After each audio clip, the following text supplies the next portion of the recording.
Metal Slug X Super Vehicle-001 is basically a version of Metal Slug 2 for the PlayStation 1.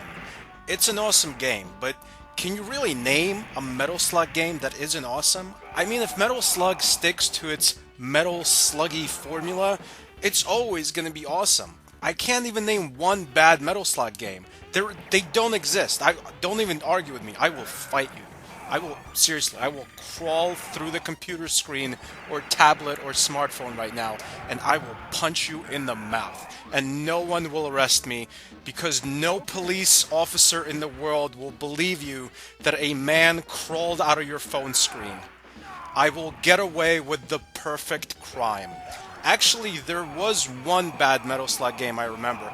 It was a 3D Metal Slug. I don't remember what it was called. I think it was just called Metal Slug 3D. And it just sucked. It didn't play right.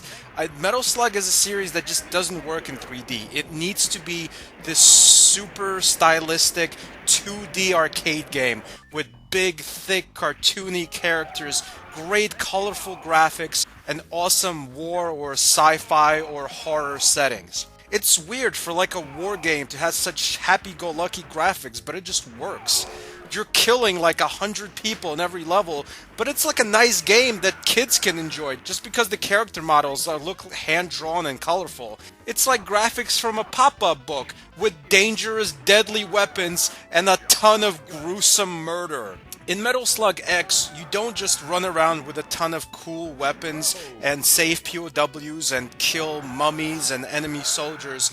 You also use vehicles. Really cool, big, powerful vehicles. Sometimes they're not that big and powerful. Like in the first level, you literally just ride a camel with a gun mounted to his butt, which is, I'd rather just run around on foot, thank you very much. But the camel is surprisingly tough, and also, he can do a lot of damage with that mounted gun butt.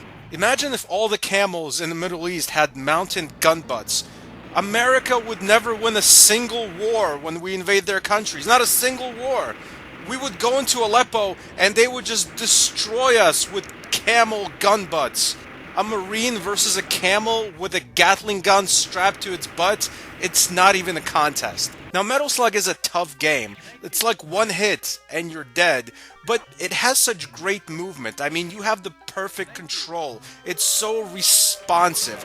Twitch perfect controls. When you die in the game, it's because you made the wrong maneuver.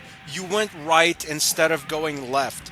And the enemy projectiles aren't like super fast bullets. A lot of them go at you at a slower pace, so there is a good amount of time to avoid enemy projectiles. The problem is, a lot of the time when you're fighting enemies with powerful projectiles, there's a lot of other things in the screen, or just a lot of projectiles coming at you all at once. It's a game that's very difficult, even on the easy setting, but it is incredibly satisfying when you kick ass, chew bubblegum, and actually pass a level. Especially when you pass a level without even losing a life, that is the best. Super Vehicles is a fantastic game. I can't say it's like one of the best Metal Slug games because there have been like 50,000 Metal Slug games, and most of them, like 95% of them, are great games. And they all kind of blend into each other. I mean, honestly, that's, I think, one of the problems with Metal Slug games. If you want to talk about a problem with this game, it's so similar to every other Metal Slug game to the point where, unless you're like a complete Metal Slug historian, you can't tell them apart. A Metal Slug game from 1997 and a Metal Slug game from 2006 look alike, play alike.